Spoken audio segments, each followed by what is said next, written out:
Assalamualaikum warahmatullahi wabarakatuh. Selamat datang kembali di channel Teman Misterius. Apa kabar kalian semua? Semoga sehat selalu dan semoga diberi kelancaran dalam segala urusannya. Di kesempatan kali ini saya Dayun akan melanjutkan cerita yang sebelumnya.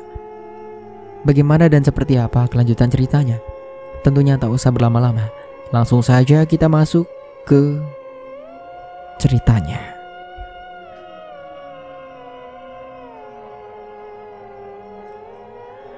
Imam memeluk Sulis yang tiba-tiba merasa ketakutan. Dari situ Imam menarik kesimpulan jika memang ada yang tak beres dengan kamar pengantinnya. Mata Umar terus memperhatikan sudut kamar yang telah ditunjuk Sulis. Apa iya makhluk menyeramkan seperti yang dilihat Dewi dalam mimpinya ada di sini sekarang? Batin Imam. Sebenarnya Imam ingin tahu apa yang dilihat Sulis di sudut kamarnya. Namun ia tak mungkin mendesak istrinya yang tengah ketakutan. Imam merasa satu keanehan detik itu juga. Hawa dingin tiba-tiba menyusup. Padahal di kamar Sulis tak ada AC. Beda dengan kamarnya yang dipasang pendingin ruangan tersebut. Sulis masih memeluknya tatkala ponsel Imam berdering. Ada telepon, Mas angkat dulu ya. Sulis mengurai pelukan, lalu mengangguk. Imam berjalan menghampiri benda yang diletakkan di atas meja kecil di samping tempat tidur.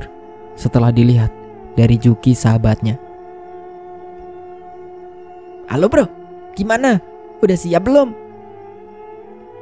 Ki, lu di mana sekarang? Ya di rumah lah.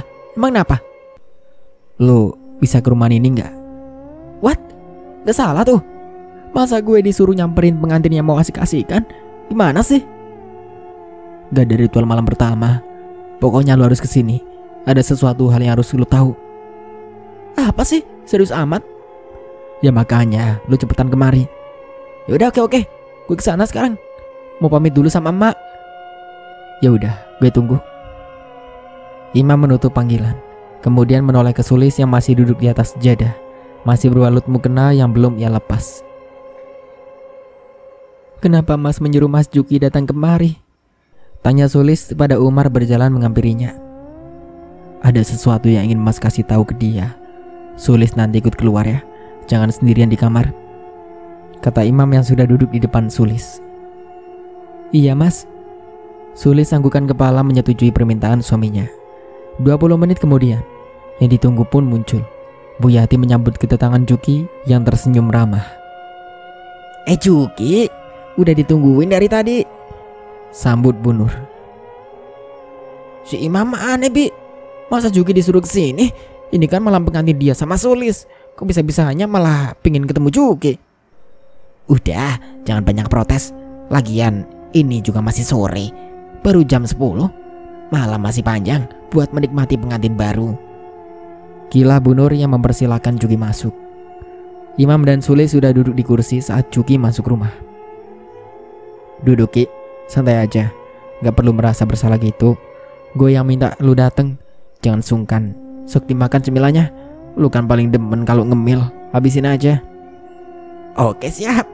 Soal ngabisin Darren mah gue orangnya, kata Juki sambil tangannya mencomot habis di piring. Bu Nur dan Winda masih asing ngobrol di ruang tengah. Mereka membicarakan tentang sesuatu yang dilihat Sulis sore kemarin. Ibu percaya nggak kalau Nining melihat sosok putih di sudut kamarnya? Tanya Winda. Percaya nggak percaya sih? Selama ini kan tidak ada yang aneh di rumah kita. Kok tiba-tiba Sulis bisa melihat sesuatu di kamarnya? Itulah yang Winda bingung. Sebenarnya Winda merasa aneh dengan kematian istrinya Imam bu. Aneh gimana?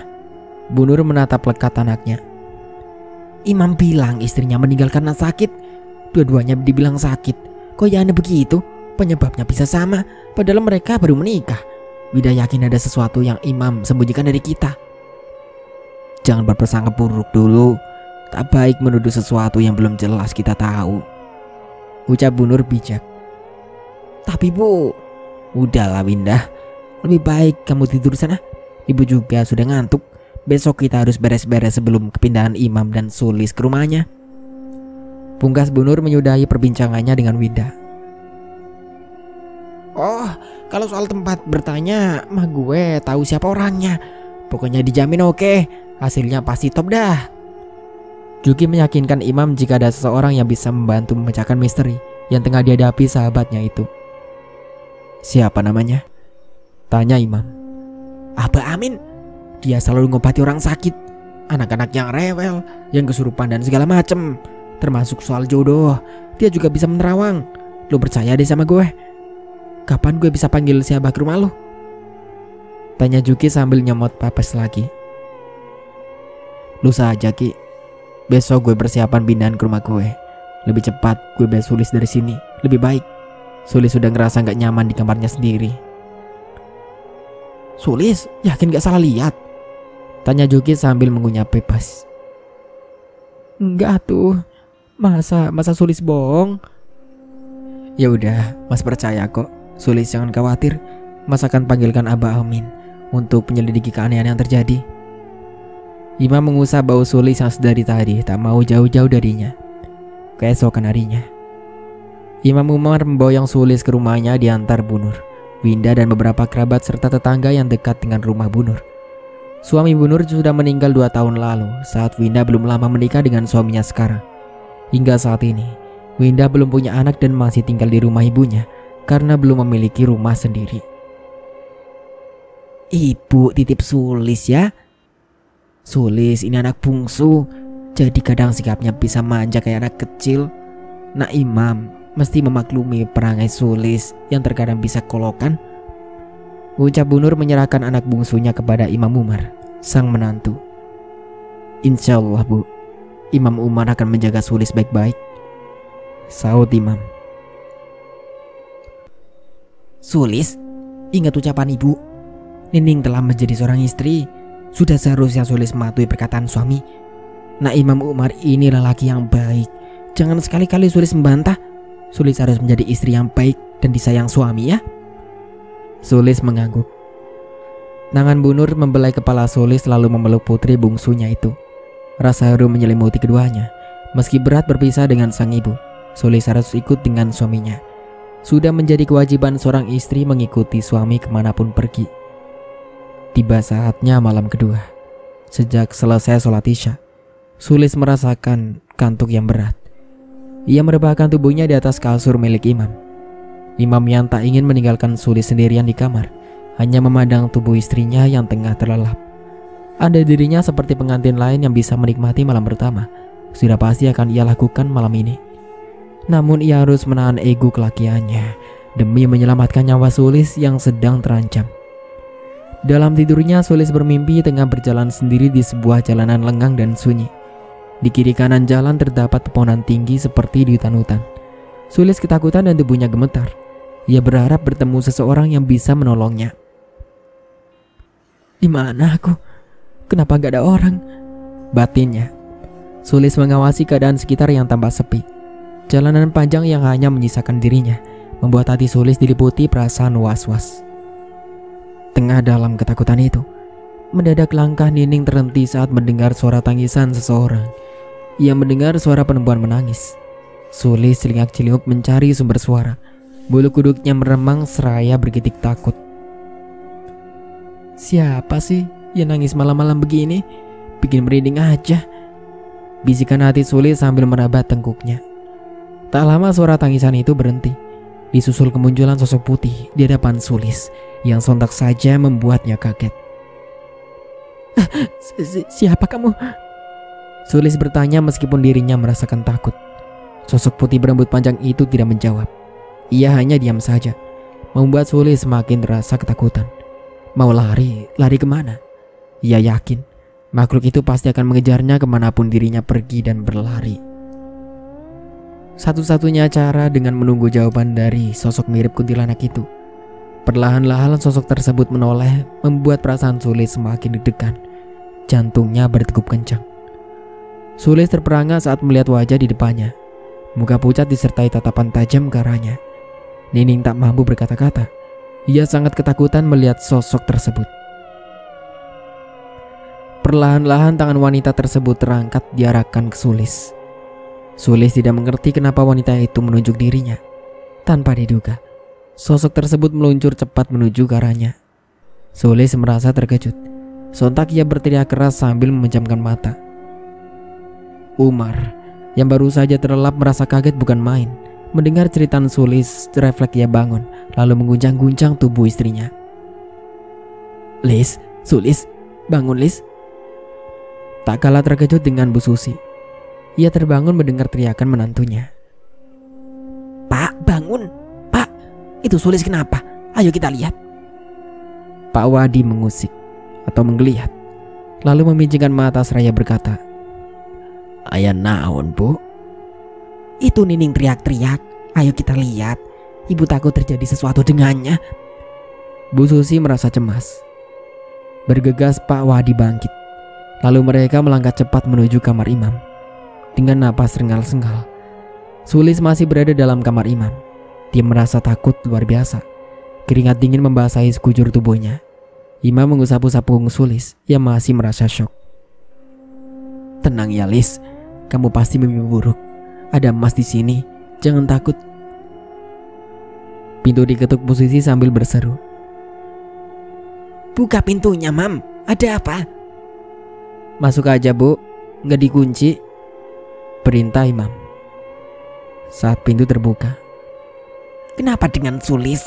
Apa yang terjadi? Ibu Susi bertanya seraya mendekat ke arah putranya yang tengah memeluk Sulis.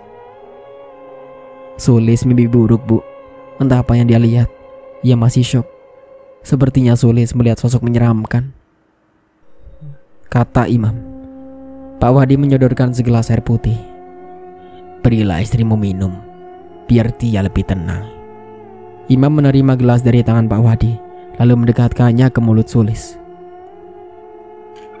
Ayo Lis, minum dulu. Perlahan Sulis meminum air putih yang disodorkan. Habis setengah gelas, Sulis terhenti. Mani keringetan kyo.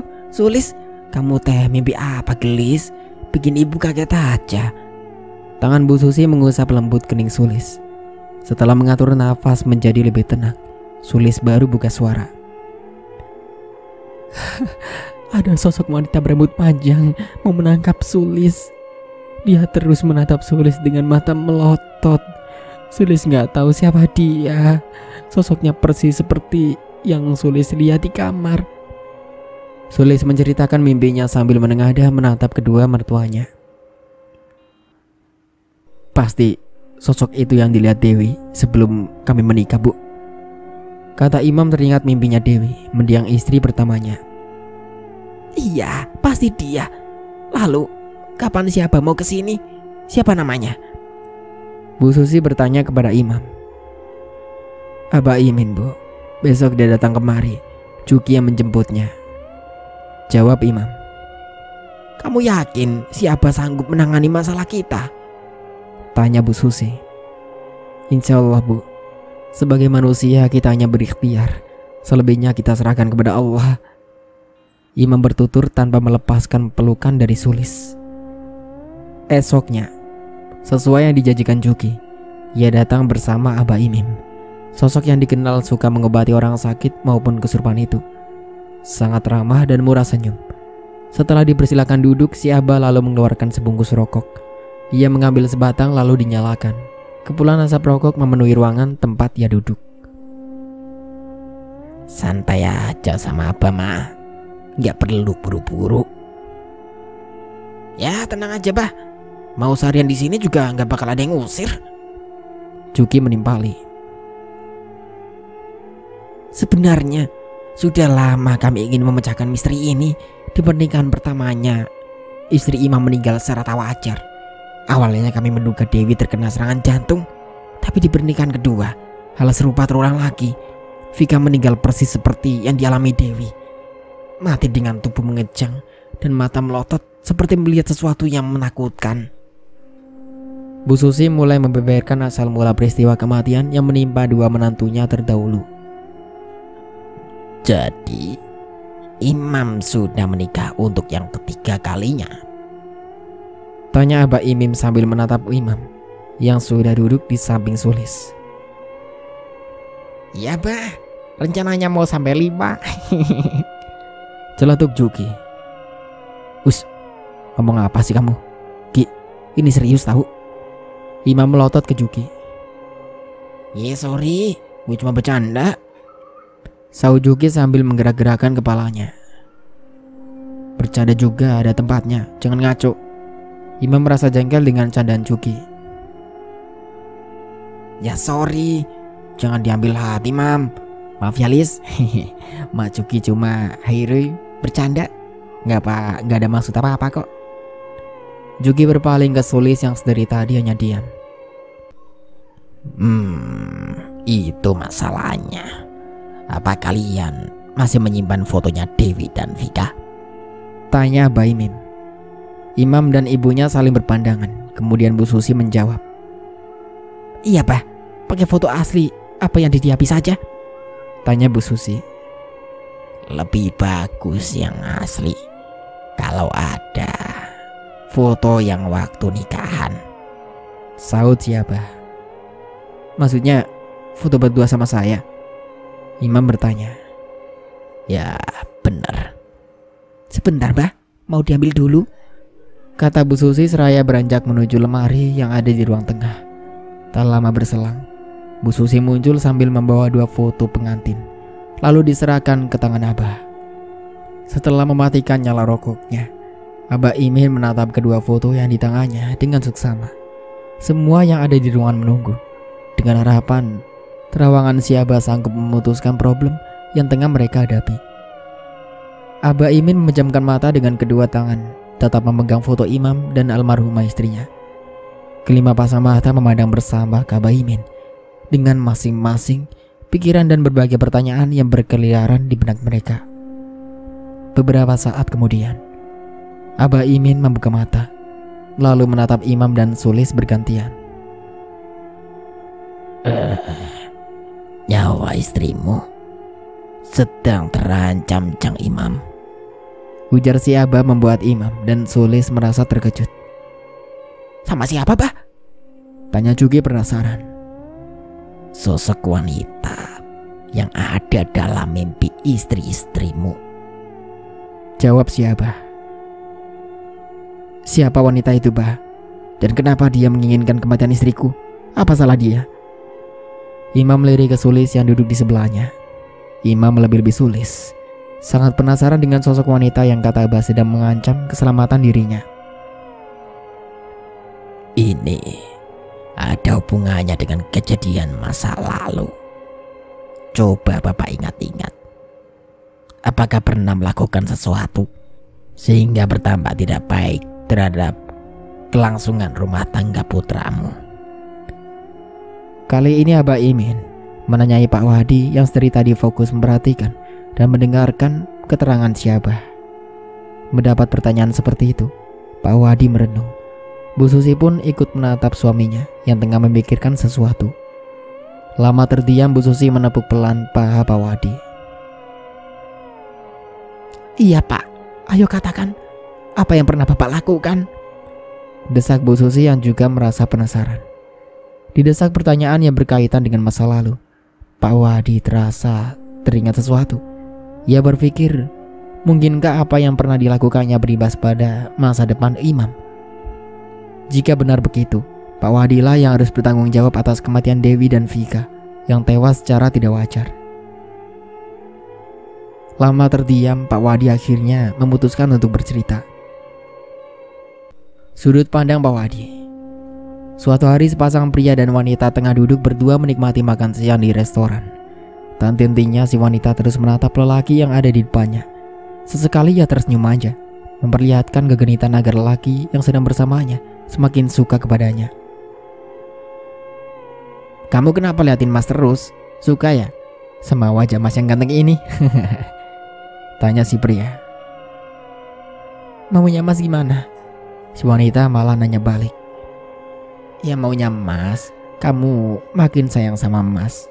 Oh ya, seminggu lagi Mas mau pulang ke Tasik. Udah kangen juga sama ibu dan bapak. Tapi pulangnya gak lama kan Mas? Tanya wanita bernama Gina. Enggak, paling beberapa hari. Kan Mas juga gak mungkin meninggalkan pekerjaan di sini. Udah dilakoni selama bertahun-tahun. Masa ia ditinggalkan begitu saja? Terang lelaki yang tak lain kekasihnya Gina. Gina tersenyum senang. Ia sangat mencintai lelaki itu. Saking sayangnya Gina bahkan rela menyerahkan kegadisannya pada sang pacar.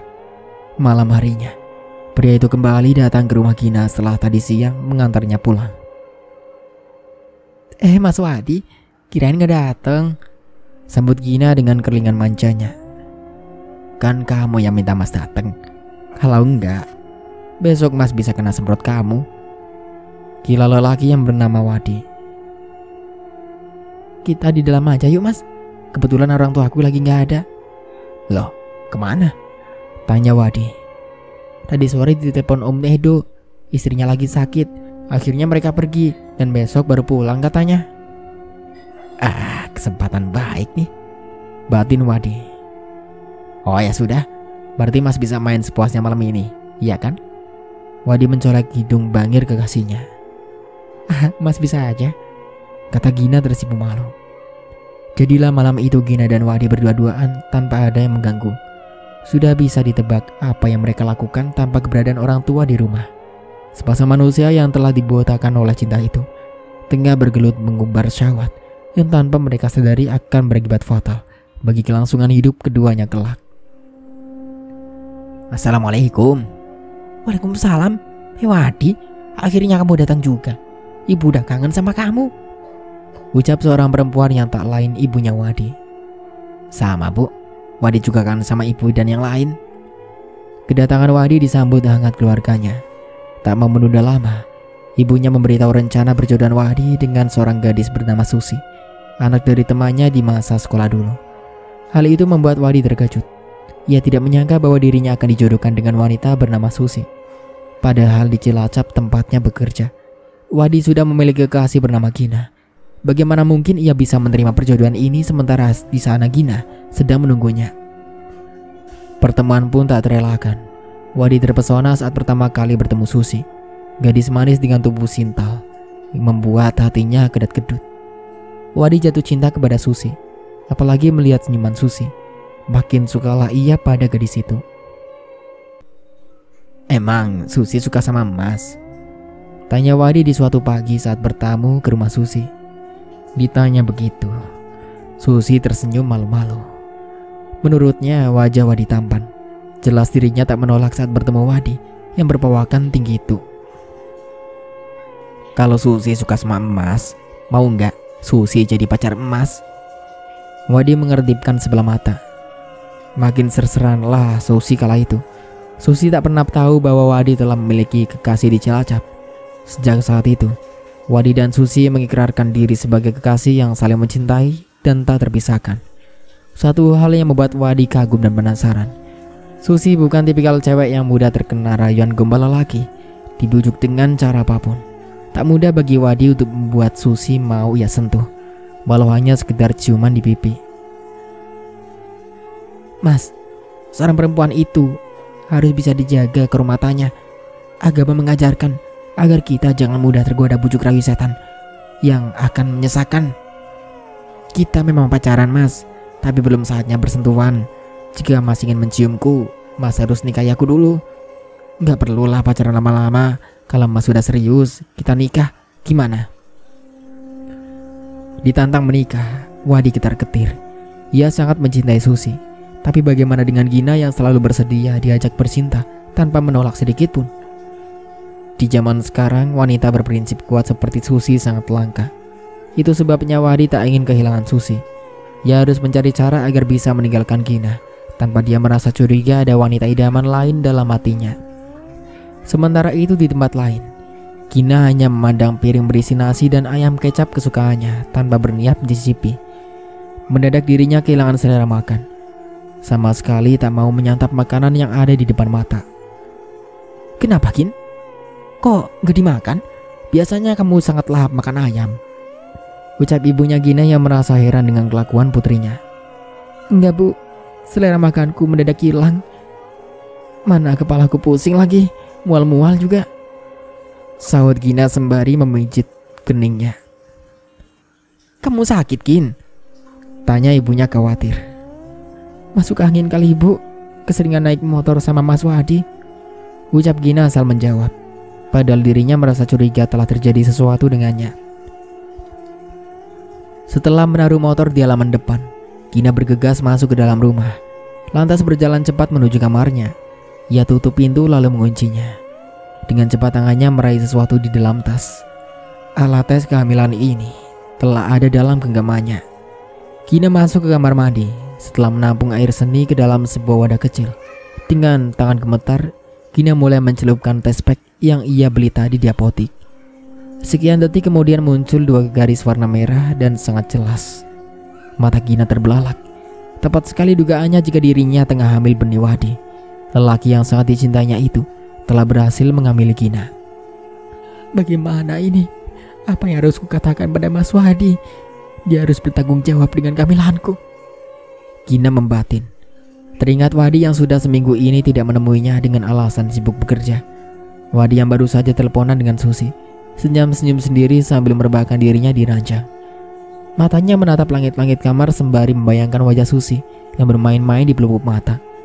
Ponsel berdering membuat Wadi tersentak. Halo Mas, ada sesuatu yang ingin ku kasih tahu. Bisa kita ketemu besok? Ada apa sih Gin? Minggu ini Mas lagi sibuk banget. Minggu depan aja ya?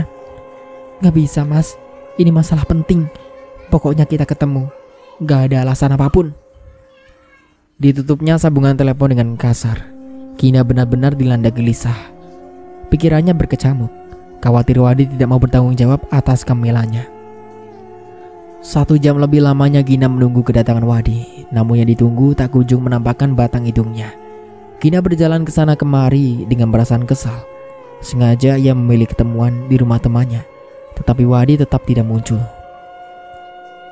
Mungkin dia memang lagi sibuk, jadi gak bisa datang, kata temannya. Sesibuk-sibuknya dia, pasti ada waktu lah buat temuin aku. Sejak pulang dari Tasik, sikapnya jadi berubah. Jangan-jangan dia selingkuh di sana, duga Gina. Jangan berburuk sangka dulu, Mas Wadi kan orangnya baik dan setia, bela temannya.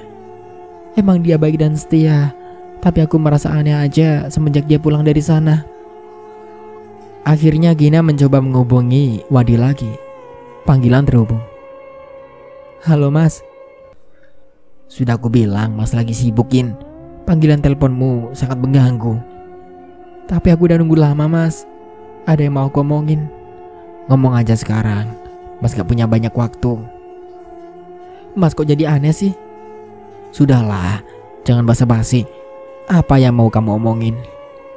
Sebelum menjawab pertanyaan Wadi, Gina menarik nafas panjang, bersiap untuk mengetahui reaksi dan jawaban dari pria yang amat disayanginya itu.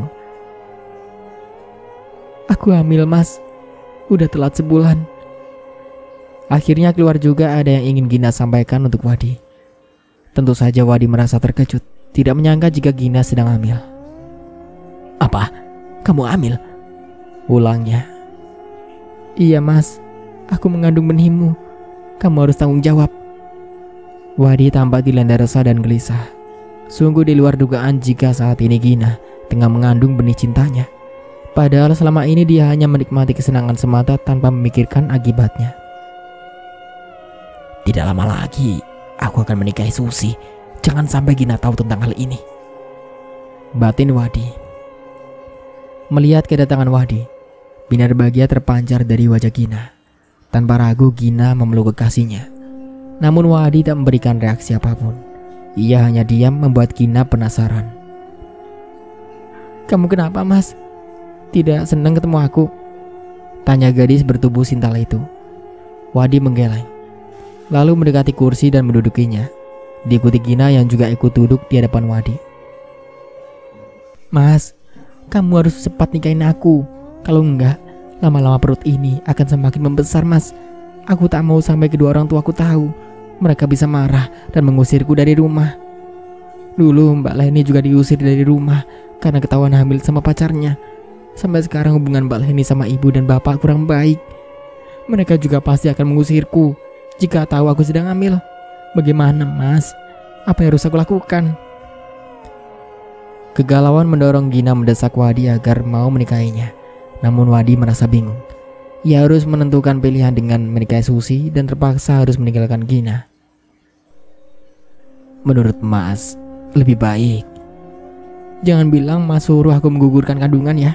Aku gak mau. Ini anakmu Mas. Iya, Mas tahu. Tapi masalahnya, Mas belum siap menikahi kamu. Apa? Mas gak mau nikahi aku? Lalu bagaimana dengan janin ini? Aku tidak mau berdosa dengan menggugurkan kandungan. Ini darah daging kita, Mas. Kina tetap mengiba agar Wadi mau bertanggung jawab dengan menikahinya. Dengar dulu, Gin. Mas tidak menyuruhmu untuk melakukan aborsi. Tapi coba kamu pikirkan baik-baik. Pernikahan itu harus dipersiapkan secara matang. Tidak bisa gerak-gerusuk. Mas juga harus bicara baik-baik dengan keluarga Mas. Gak bisa langsung nikah gitu juga. Kamu ngerti kan maksud Mas? Wadi menggenggam erat kedua tangan Gina yang hanya diam tertunduk. Harapannya agar Wadi mau bertanggung jawab sirna sudah berganti rasa kecewa yang kini memenuhi rongga dada. Wadi mengabaikan panggilan berkali-kali dari Gina. Ia sedang bersiap-siap untuk pulang ke Tasik esok hari. Lu yakin mau resign? Pikirlah baik-baik.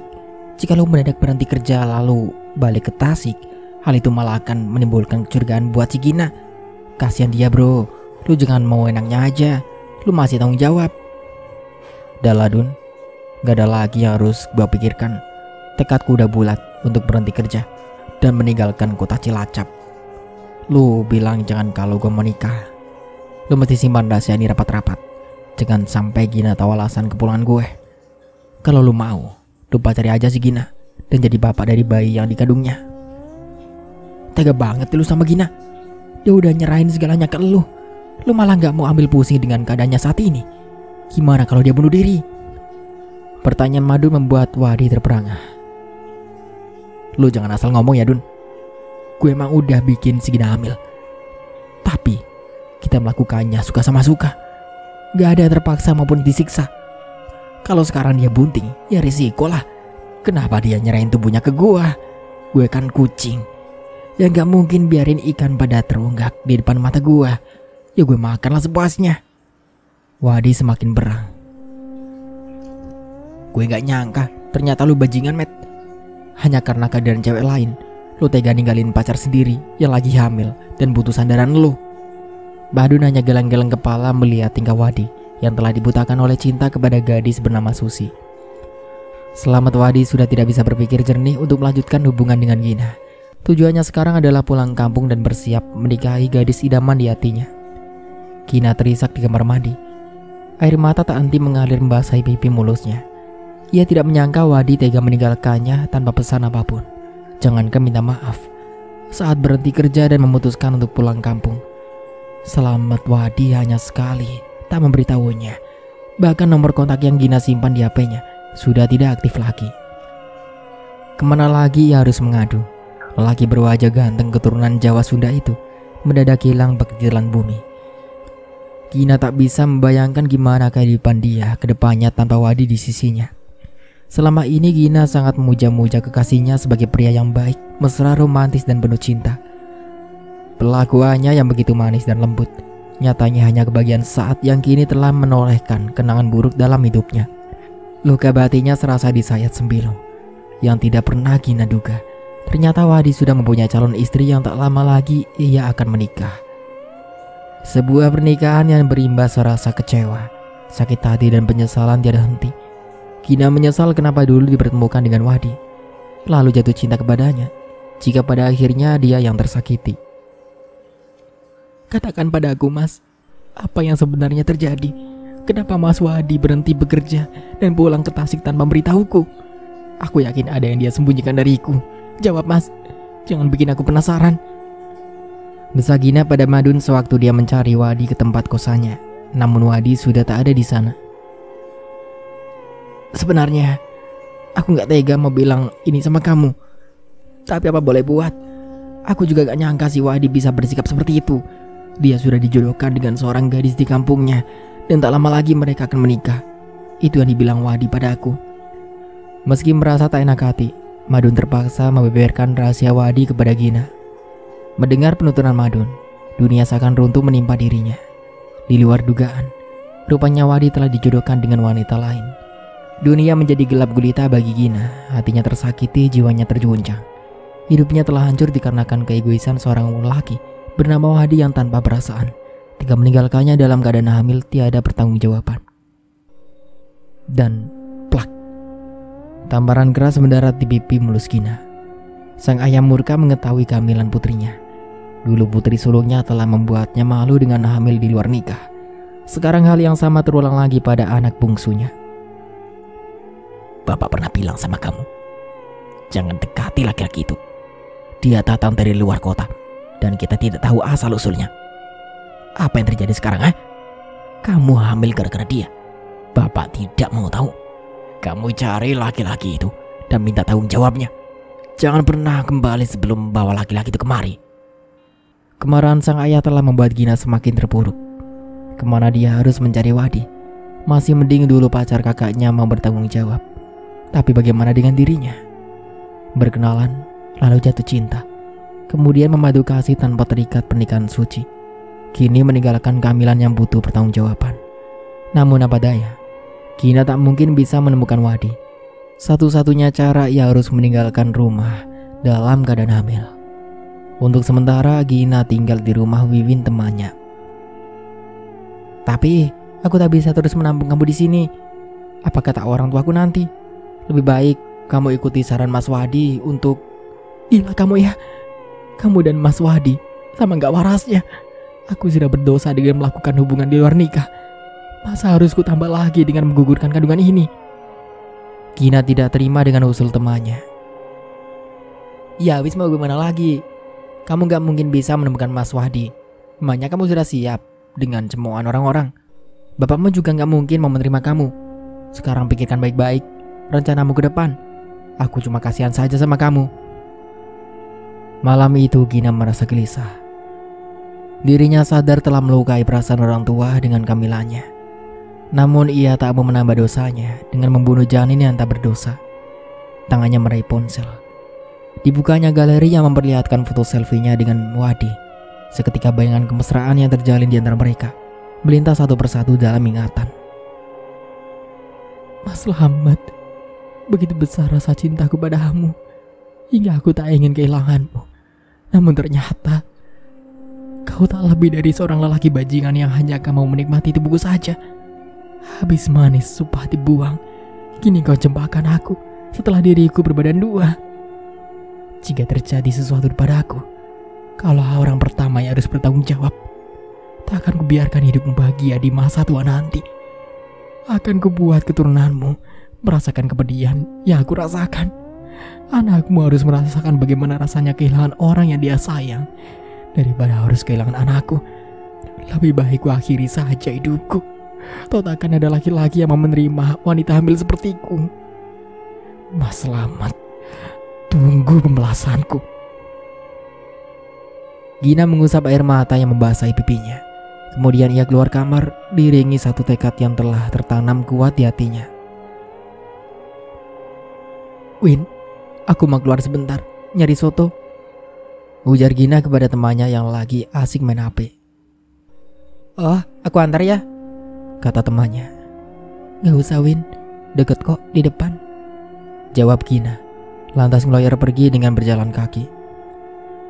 Wiwin merasakan keanehan dengan perilaku Gina. Biasanya Gina selalu minta antar walau hanya sekedar membeli makanan. Sudah seminggu Gina tinggal di rumahnya, berbekal uang saku pemberian Wadi. Gina terus melangkah menyusuri jalan diterangi cahaya lampu yang terpasang di beberapa pinggir jalan. Tatapan matanya kosong, angannya menerawang jauh. Teringat seseorang yang telah membuatnya menderita.